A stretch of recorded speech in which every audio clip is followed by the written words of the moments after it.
Well, welcome everybody to UCLA Conversations with TEDx speakers. My name is Scott Hutchinson, and I'm one of the co-hosts of this event. Today we have our 2019 TEDx UCLA speaker, Chuck McCarthy, and my UCLA colleague, Kenn, and they will be having a conversation around small talk. And it's rather ironic in some ways that we are here on Zoom where that can be a bit of a challenge. I'm so pleased to have both of them here today to have this conversation. Just a few housekeeping notes. You won't see me too much. I'll be monitoring the chat window. We request, because we are recording this, that you keep your video off, but that you do participate in the chat window and ask questions. I'll be cutting to that, and Kenn and Chuck will be having conversations around the things that you ask. As mentioned, this is recorded. We will post it to the TEDx UCLA website after. And with that, we're just going to jump right in. Kenn, I'm going to turn it to you and take it away. Thanks, Scott. And it's a privilege to be here. And what a strange time.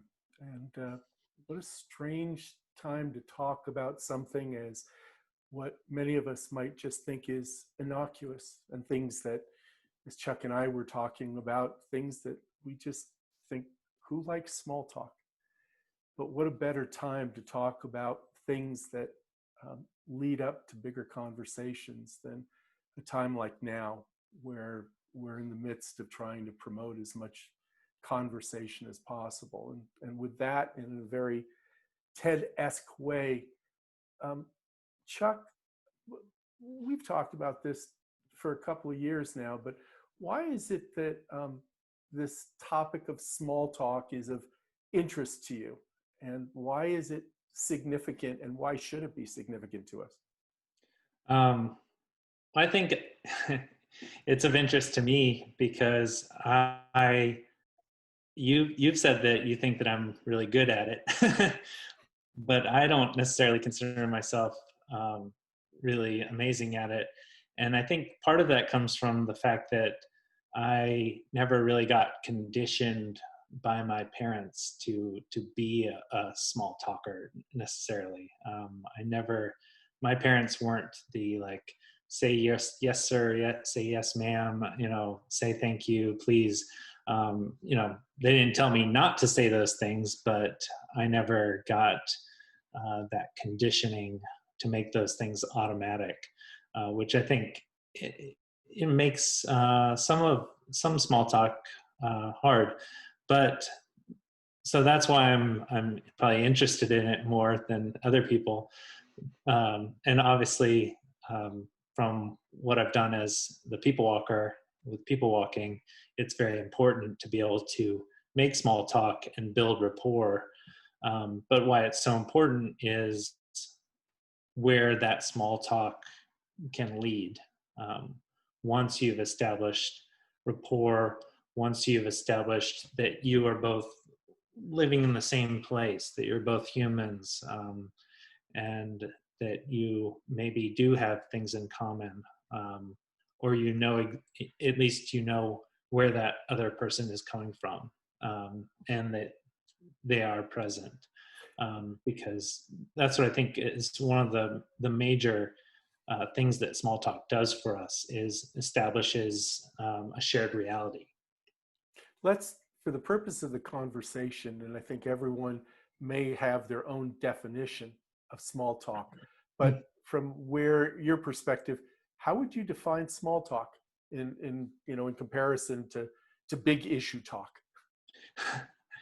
I think small talk is conversation or questions that anybody can give an answer to or can relate to. If you say, "It's a nice day, isn't it?" The other person doesn't have to rack their mind or, hold on, let me check. It is a nice day, It's not like asking somebody, "Oh, do you know what the square root of 45 is?" Or do you know who the 15th president was?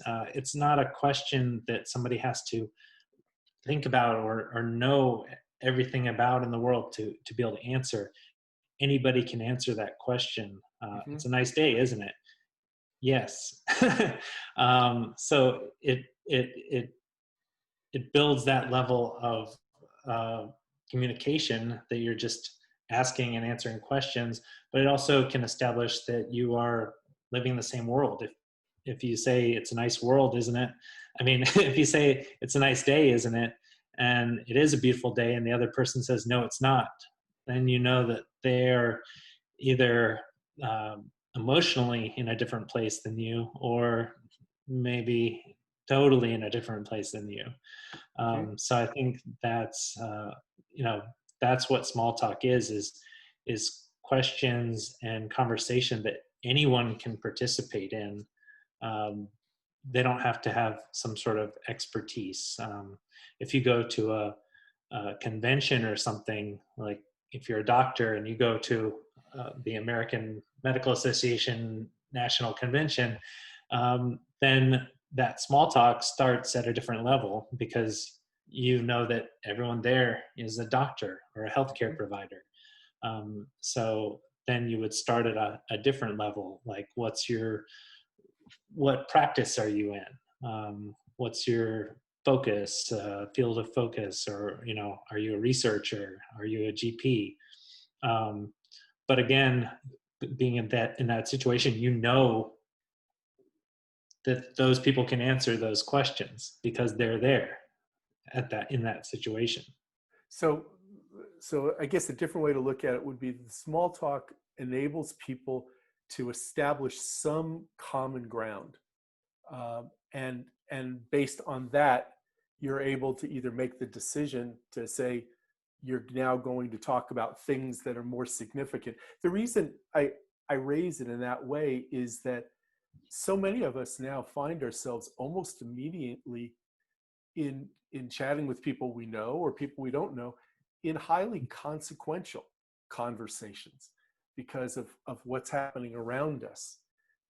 And so sometimes we don't have the time for the small talk to establish some commonality. Have you found that to be the case? Yeah, I mean, that's one of the things that I think makes this talk so relevant right now, is the fact that people are having all these conversations on Facebook or Twitter, or sometimes even over Zoom, where the conversation starts off at this high level of intensity and importance.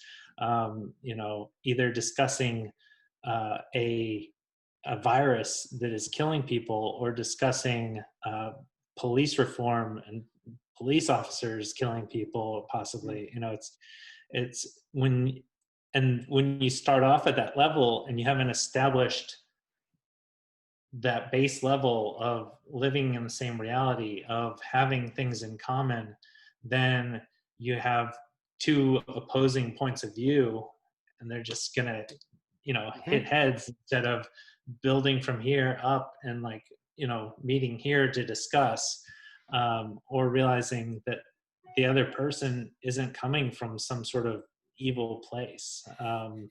You know, a lot of times if somebody just disagrees with you about something that you believe in very strongly, your initial reaction is, this person is my enemy. But, you know, when you're talking to somebody in real life, an old college friend or a friend that you see every day, and you have a disagreement, you know that that person isn't your enemy, even if they disagree with you on an issue or a topic. But so that's what we're missing right now, online. And it's been like this for a long time online, but now that people can't actually go and see those old college friends or coworkers or friends in real life and have those conversations in person with people that they know aren't their dire enemies, then everything has gotten heightened. Do you think that small talk is a bridge to civil dialogue? Because it's difficult, although I'm sure we've all had them, of what we thought was small talk conversation that became very heated. And again, it could be, no, I vehemently disagree. It's not a beautiful day. Versus it leads us to the ability to have an engaged conversation, but it really is a bridge. I mean, I think it's something I've heard people say before, that we start even our conversation with Kitty Feldy, that when Kitty talked about, before she does an interview with someone, or especially when she's talking with kids, one of the important aspects is to have a dialogue about things that are of mutual interest and engage people. But and not even if we talk about engagement, it's simply starting out, but it becomes a bridge, and we're never quite sure where that's going to go. I mean, have you found that to be some of your experiences? Yeah, I mean, like I said, if you don't build that bridge, if you don't build that foundation of things that you have in common, and that you're both at least living in the same world, then the other person is not going to trust you enough to even listen to your side of things. I mean, if you just look into the past, as far as diplomacy, the biggest problem with diplomacy up until very recently was the fact that people didn't know how to speak each other's languages, literally. Mm-hmm. And you have to be able to either speak the same language or have a good translator to be able to even get on that page. And you see that if my mother speaks Spanish fairly fluently, and that opens a huge amount of doors to her as far as connecting with other people. Just because she speaks their language, she's able to communicate, and they're immediately more willing to talk to her and connect with her, Mm-hmm. because she speaks Spanish and she learned it in Chile, so she speaks it with without without an accent. She has that, and I think that's just it's so important to be able to build up to having a rational conversation or debate about important issues, or to connect on a higher level, if it's a relationship. I hadn't really thought about small talk equating to learning another language and engaging at the at a primary language level. My wife many years ago was an au pair, and she used to say she was highly proficient in her French, which later was much better, but her French was very adequate for an engaged conversation with a 5 and 6-year-old. And the kinds of conversations you have uh, would definitionally be small talk. It may be very specific, but I never really thought about that part of it is the vocabulary that we possess. And that's something else that we're trying to do when we're having small talk, is establish those parameters under which we feel comfortable in communicating. Yeah, I mean, the thing that I do, I feel like I do fairly well, and I always try to do, is find the commonality and find what I have in common with the person that I'm talking to. Like when I always like to talk to Lyft drivers, Uber drivers. When I got here to Atlanta, I'm in Atlanta right now. When I got here to Atlanta, we got in a Lyft to drive from the airport, and I started talking to our Lyft driver and just, asking him what part of town he lived in, which is usually what I do with Lyft drivers. I have two questions I always ask is like, where, what part of town do you live in, and how long have you been going?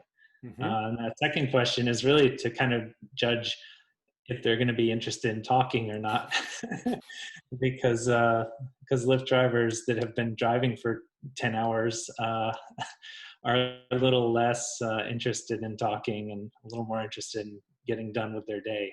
Sure. But Sure. we got in the car to drive from the airport, and I started off talking to our Lyft driver, asking kind of some of the same questions I usually do. And then about 10 minutes into our drive, we ended up just uh, stuck in traffic because protesters had shut down 75, 85 through Atlanta um, because of the recent shooting here. Um, and it was interesting because that conversation that started off as small talk quickly turned into this very, kind of much more important conversation of, are we going to be living here on this road for the rest of our lives? Are we going to run out of gas? We had to we had some water, but we gave our driver some snacks at one point, and we learned a lot more about him. And other people started getting out of their cars. It turned into a whole conversation with other people. So it was interesting how that quickly evolved into a much deeper and more serious thing because of the circumstances moving forward. So the circumstance, to some degree, assured that you were on the same sheet of music. You all were experiencing the fact that you couldn't move your vehicles and you were stuck in traffic for what seemed to be 3 hours. So you didn't necessarily have to start with small talk, say, nice weather we're having. Yeah, that's another interesting thing that's happening right now, is that we're not having this small talk because everyone is on the same page, or at least experiencing the same things, or most of us are, with the virus, which is a very serious thing, and with police shootings and brutality and killing, and so it's almost the same as like during a war, when everybody is we know we're at war. We're all worried for people, or we're all scared that we're going to lose the war. It's a that gives us that common ground that's already at a heightened level. Well, I think one of the reasons that I think it's important that you're talking about this is you have experience through People Walker of having walked with a lot of people. How many? I mean, just an estimate. How many walks have you gone on with individuals? And for those who may not be familiar with People Walker, why don't you give them the framework of or the context of, you walk with people? What does that mean? Yeah, I've probably walked with a couple of hundred people, if you don't include journalists, because I feel like I've walked with a lot of them too. Basically, the People Walker is a walking companion service for motivation or safety or just conversation. Basically, I meet with people and go for a walk. So that's that. I mean, that's what that is in a nutshell. And when I first started, I was a little worried on my first walk that I was not going to be able to make small talk, or that we were not going to have anything in common or anything to have a conversation about. But there's a couple of great things about going on a walk with somebody, and one of them is that it's a shared experience, which is in itself building a common ground through actually experiencing something together. And the other thing is that there's constant stimulus. There's constantly things you're seeing, like a dog, or a funny looking house, or a cool car, or something, a sign that doesn't make any sense. Why is this here? And so that builds, that feeds the conversation, that feeds the small talk, and then can build to those deeper conversations. Do you, I mean, to some degree, this could end up sounding like a Seinfeld bit of a group of people talking about nothing. But as we also learned from Seinfeld, that the depth and the body of it all comes from the nothingness. I mean, not to sound deeply philosophical, but it really does come from the context of the conversation.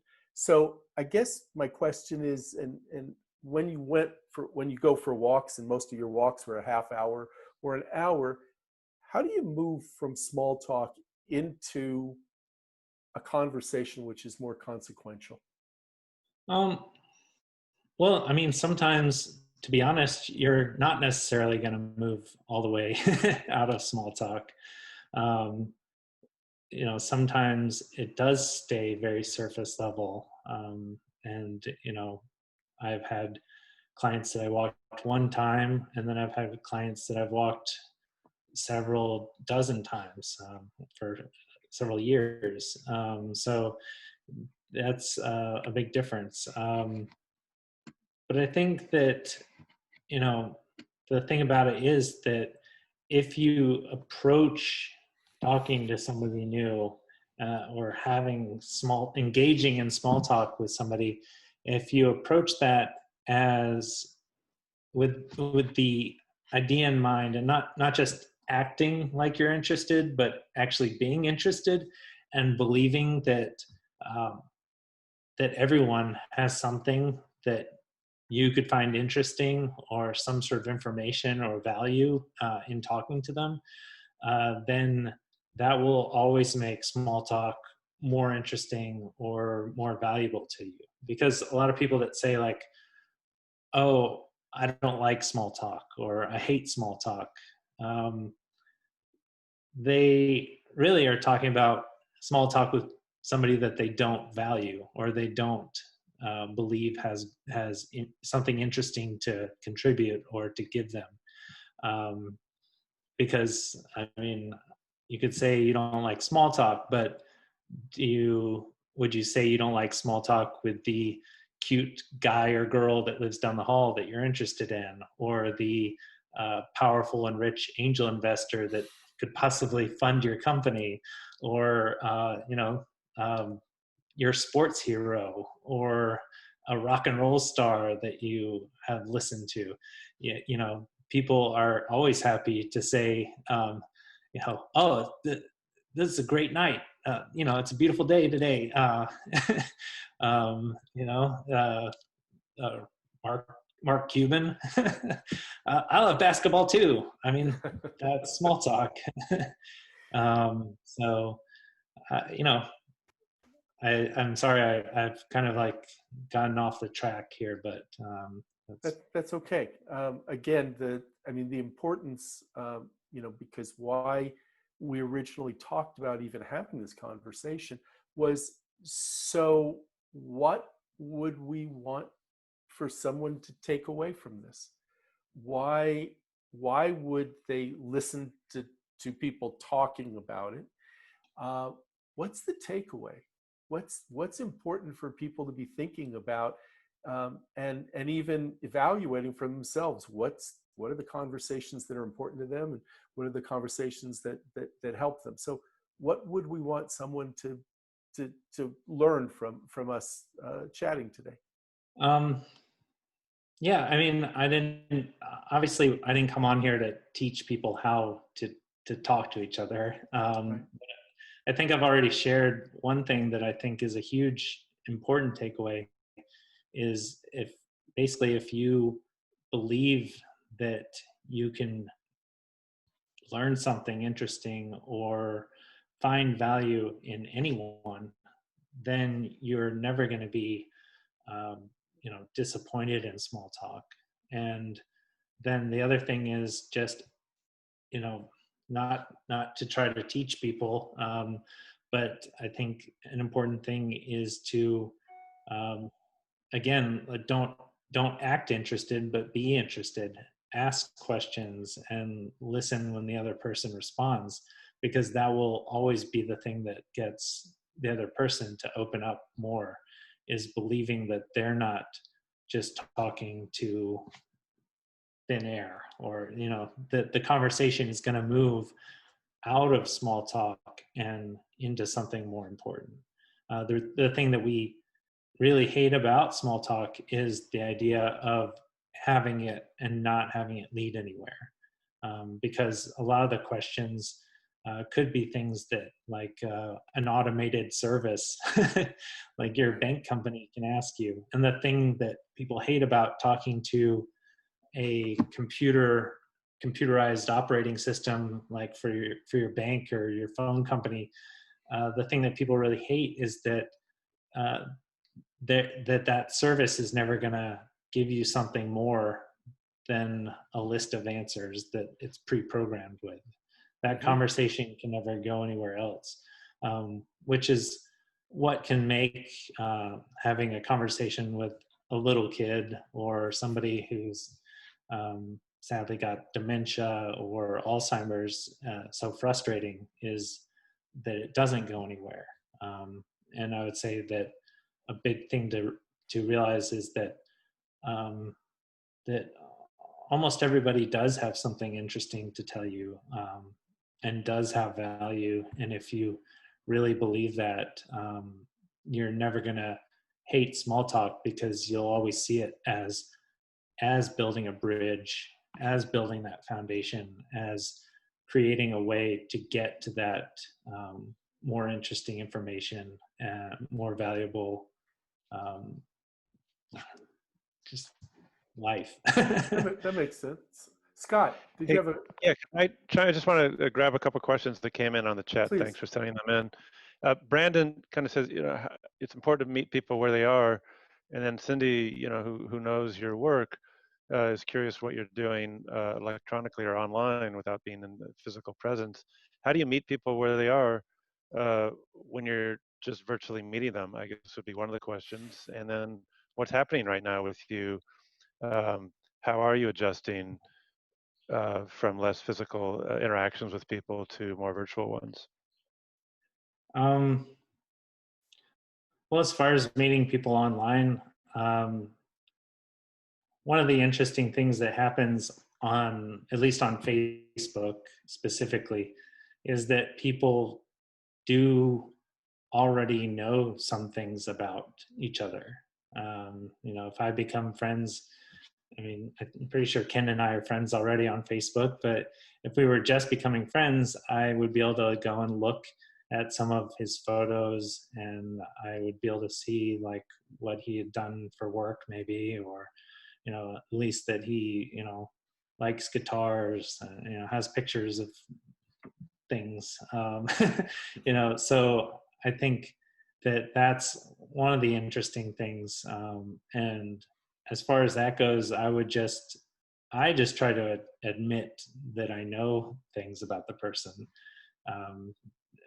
because it might seem creepy, but they have put all this up on the internet, and they've also then accepted you as their friend. So to say, why did you look at my pictures? Like, why do you know that I ate some yogurt yesterday? Is kind of silly, and that's on them. But I mean, obviously, you don't want to get too deep. But I think that it's important to basically take things from that level. Think about it as meeting somebody at a conference where you already know that you have a couple of things in common, and go from there. As far as what I'm doing, I am just trying to wait for the virus to end, and just trying to be. I was supposed to actually get married last week in Italy, so I'm trying not to get too upset about that not happening. And I'm focused on what comes after we're able to be together again and be outside and go forward. as far as like the app, we've had to shutter that for now because we're searching for funding, and those are things that happen in business. It's a hard thing. There's no right or wrong answers, which makes it a much harder thing to to get the right answer for. So that's what I'm doing, and that would be my advice: is to try to take things slow, but recognize the fact that you do know something about the other person, and they do know something about you already online, talking with new people. I mean, it's interesting in my mind that you've just kind of defined the two different kinds of communication. You were in a business where your communication was almost always face to face, and it was close proximity, within reason, and probably often closer than 6 feet. But we pick up lots of cues. We pick up lots of things when we're physically with someone, and then moving into a mediated environment like online communication, there's a whole other set of strategies. I mean, you've already described, well, if you're friends with someone on Facebook, then it seems to be open season to not stalk them, but certainly to have an idea of what they've been up to before you're engaging with them. Yeah. But what else? What are the downsides or the challenges you found of moving from communicating with people face to face and moving into an environment like Zoom? Well, Zoom is tough because it is hard to talk to more than one person at a time and feel like you're connecting, and yet that's what right. Zoom is built for. I mean, I would say that at least, again, like on Facebook or someplace else, when people are jumping into these conversations with each other and they're not friends on Facebook and they just have friends in common, another thing to do is to basically lay out your commonalities and lay out the things you do have in common before you even engage them in the conversation that you're having. But the biggest challenge with Zoom is just being worried about talking over people. And also for me, I'm trying to maintain the eye line, but looking people in the eye is hard, because if you look at their picture, you're not actually looking at them. Right. Or they don't feel like you're looking at them. So that's a really hard thing to train yourself to do. Well, also, if we were talking face to face, I wouldn't have the reflection in my glasses that makes it look almost like my eyes are non-existent. Yeah, I've come to really like your kind of Dune, your 1985 Dune look. I figure a few more of these and I'll figure out the lighting situation. But aside from Zoom, I mean, I find it's a bit challenging to have as an engaged conversation, especially, let's say, if it's all text-based. If you don't know the person, there's still the series of questions that you want to ask to be able to get us to understand each other, the context, and if we were doing this completely from a scientific standpoint, we would break it down of the basic forms of communication theory. But it's so much more challenging when we're using a mediated service.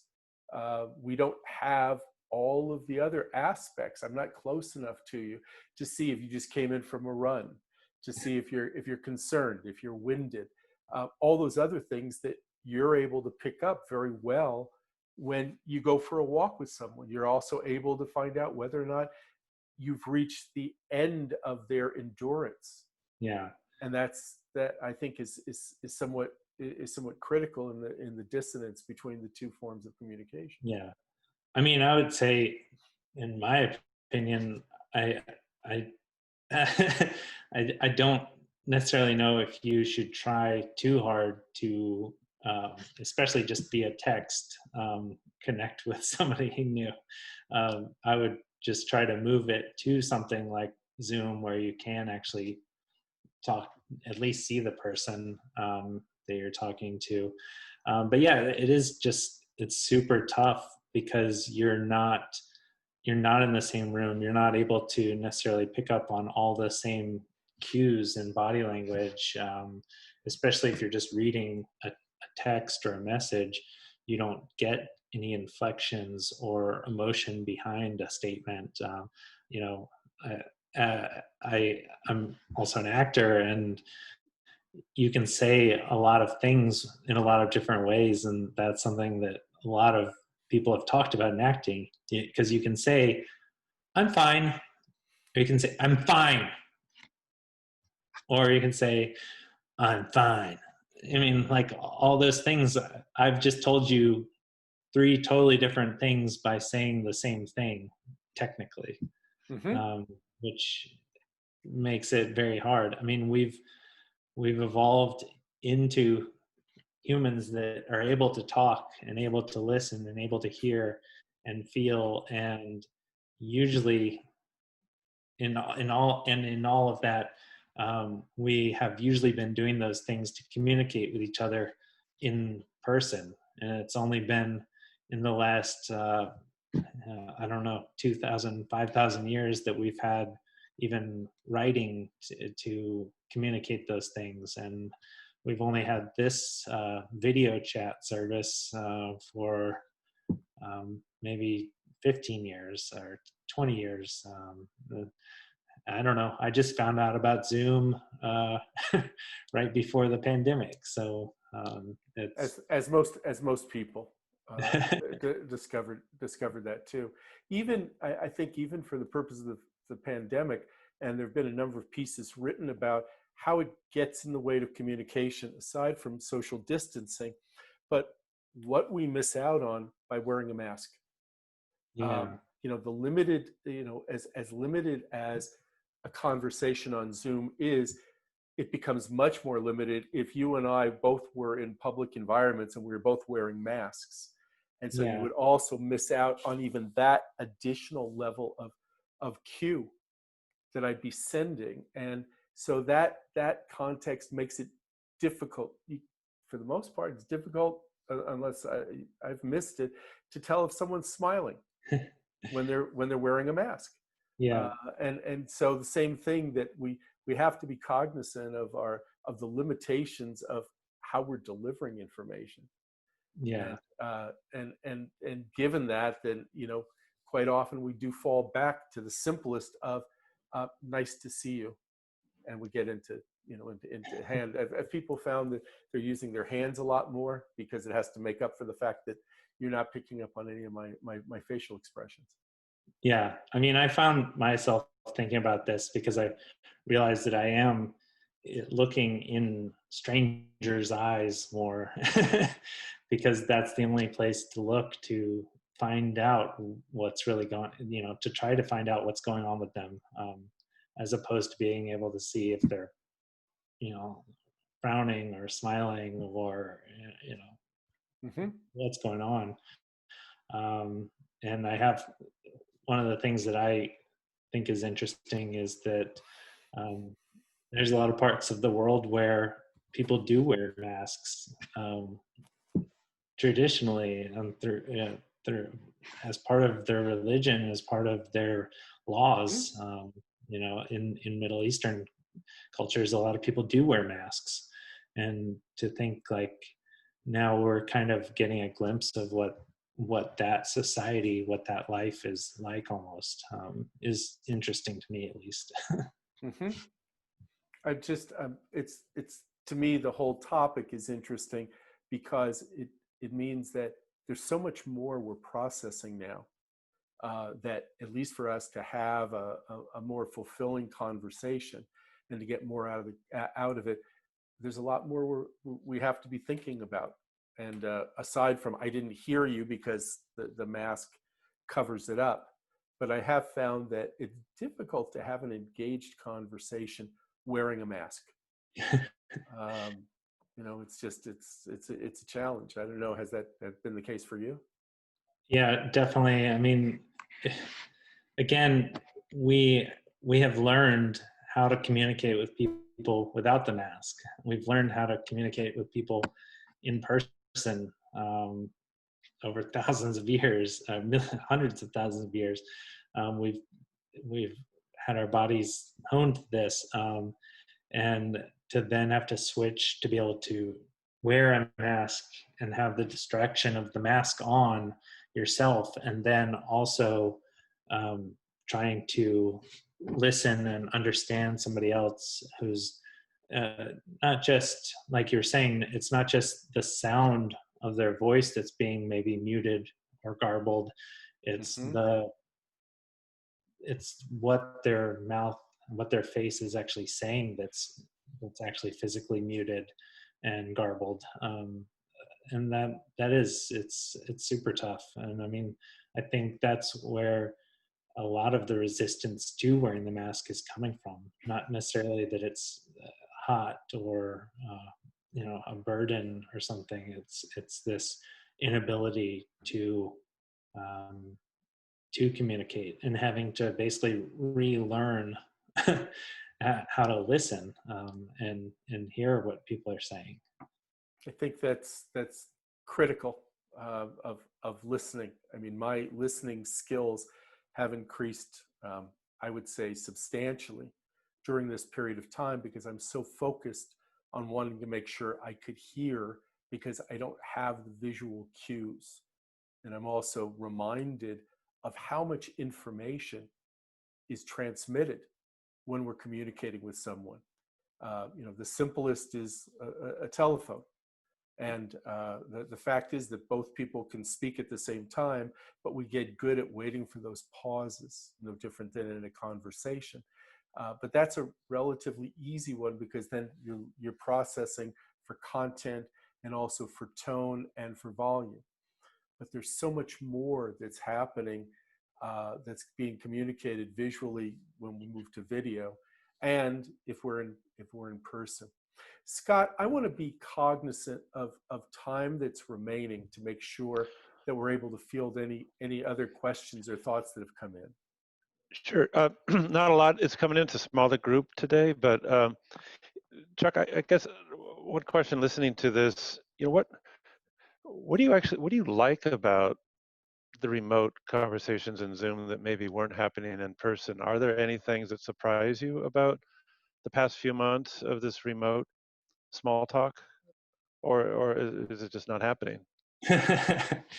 I think one thing that is positive or can happen on Zoom that can't necessarily happen in person, even though it kind of does happen in person, is that you can pull up things and show people things on your computer or on the internet easier or with the same ease as going to your phone and looking it up and then handing somebody your phone to look at. You can pull up an image or a website on your computer or on your phone and share it easily. Other than that, it's difficult. I have been having some Zoom conversations that are moderated, and I've had some that aren't. And I think if we stay in a quarantine or lockdown situation, I think we'll start to see basically Zoom moderators as a possible new job or service that people will offer. Because a lot of times in professional situations, you have a boss or you have somebody that is running what's happening. I mean, you're running this. But if you just get on a call with 6 or 7 of your friends for a birthday party or more, I've been on a call with 30 people, I think, for a birthday party.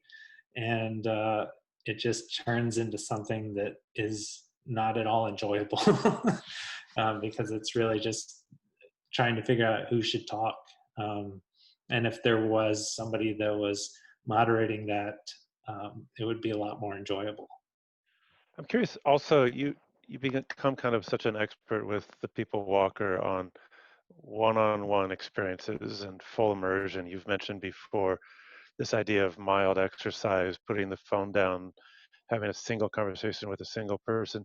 Even this Zoom today is a smaller group, 15, 20 people, but it's still hard to have a conversation with 15 to 20 of us in a really immersive way.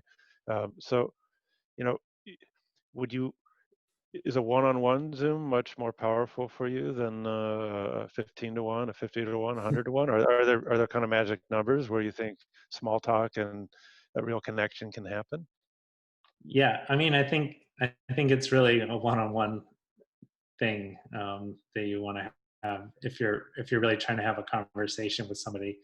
Um, Again, with anything more than one-on-one, you're really having to focus on too many things. I mean, to me, having to focus on trying to look into the camera to actually make the other person feel like that I'm looking at them and listening to them, and then trying to jump around between several different people is, you know, that really breaks what the connection is, at least to me. I don't know, maybe some people enjoy it. And I think if we continue with this and kids grow up doing Zoom, then this might be the way that they feel like they're more, more comfortable connecting with people. I think companies are also, those who are making communication products are grappling with what's the right size. Facebook's new product that allows you to have a conversation like this with 50 people, and that's the cap. And highfidelity.com, a product that Scott and you and I have talked about, where it allows you to have, in essence, you're in a room and they're avatars, but the quality of the sound is extraordinary. Now you can have up to 50 people and have that. So you can have that, but you've missed out on all the visual, and it's just the quality of the sound's really good. So I think that people are now exploring that, and it still comes down to what's our capacity for multitasking. A conversation like this would be much more difficult with a lot of questions, and if Scott wasn't here, because it meant that one of us or both of us would then be processing all of this. So I agree with you, and I'm already seeing it in certain business circles of people being designated as the Zoom facilitator. And if not, we could very quickly, if we all wanted to experience it, all we'd have to do is have Scott or Nathan simply, everyone turn on your video and turn on your audio at the same time. But we've already experienced it. The only difference is it's a family gathering. It's with 80-year-olds. So, and them saying, I can't find the mute button. What is a mute button? So, yeah, I would always prefer a one-on-one, or at least the ability for two people to be talking, together. Yeah, I was in a class yesterday, and somebody was talking about how they have gotten spoiled, or they've gotten so used to our class having a teacher and having them tell us when to mute ourselves and when not to, and everyone being kind of very aware of that, when to mute yourself and when to turn off video, and push focus onto whoever's supposed to have the focus. That he was upset by being in Zooms with other people that weren't following those rules and didn't have that leadership or somebody moderating it. I do think it's a great future career. Yeah. Yeah, Nathan mentioned it almost feels like a CB radio, the old days where you step on each other, and I think there are actually even terms about that.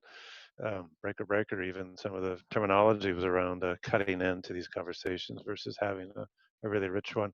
I think we're getting very close to the end of time.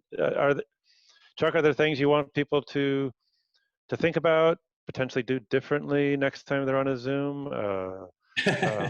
Anything any kind of things as we wrap this conversation?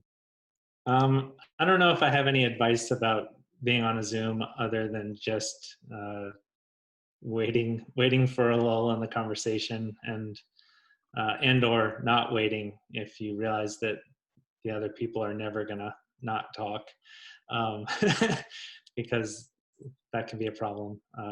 You have to break in sometimes.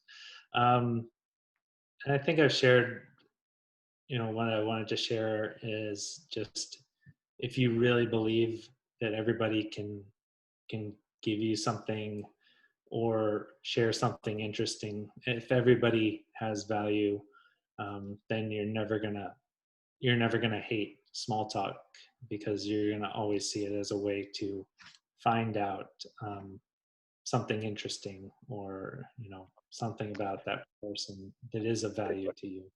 One question just came in that made me think about uh, your work as a people walker, where you're doing mild exercise, which in a way it's the small talk of exercise. Almost everyone can walk to some level and get a heartbeat up, to 100 or so. What other small talks are there that don't use words? Games, music, sports. Are there other things that I know that some people use Zoom for gaming with others? Are there other small talks that don't use words?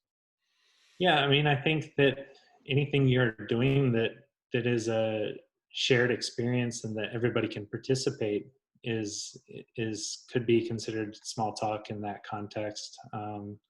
Of course, if you get into a pickup basketball game with all NBA, um, with all retired NBA players, then you might not feel like you're part of the conversation. But yeah, if you're able to, I think the small talk of the internet is memes, really. A lot of memes um, are small talk, because the whole idea is that anybody can understand what the meme is and what the game of the meme is, and replicate it and create their own. So I would say that if the internet has a small talk, it would be memes. I, Thank you. I would add on that, there's a extraordinary popularity, and I would be surprised if many of the people here didn't experience, of jigsaw puzzles and the importance during this time of quarantine. And you think about the conversations that are around working on a jigsaw puzzle with your family. The fact is, you start out in the most innocuous, which is, I'm looking for corners, I'm looking for straight. And then you're very focused on that. And you may have other conversations, and granted, it's your family, so you're not building up to a heavy duty conversation. But even that becomes the small talk because you're shared. So I think, when Penny asked that question, I think that at the core is, it's a shared experience. And as long as you're both putting value in that shared experience, there's a language that can already be established. Yeah. When I think, I mean, at least I've talked about this. I feel like we've talked about this before, but just the idea of what is isolating us now, or the difference between post-industrial world and pre-industrial, is that most of the work that people did uh, before the Industrial Revolution could be done together, and what they were group activities. You were searching for berries, or hunting, or building something, but it was never something you did alone in a cubicle. And so you had those kind of conversations like you would making a puzzle, putting a puzzle together, where you're focused on this task, and that lets your mind flow and talk about other things with a little bit more ease. Well, Chuck and Ken, I think we are just about out of time. I really appreciate both of you doing this conversation for us today. What we're doing here at TEDxUCLA is we're having these conversations. There's one more in a couple of weeks, and we'll take the summer off and kind of reevaluate and look at what we might do for fall. We're looking at, of course, as the campus reopens, what we might do for the in-person, like what Chuck did last year at Royce Hall in front of thousands of people. Um, but I really appreciate both of you having this kind of very informal chat. And we will we did record this, so we will put it up, and please share it with friends. I think that's it. Ken, do you have any final comment? Just thank you. Thanks for the opportunity to be part of this. And Chuck, always a pleasure to chat. And thanks for being willing to be part of this today too. Yeah, it was great. And I'm glad we could have a small talk about small talk. Perfect. I And agree. thank you so much. Okay, bye everybody.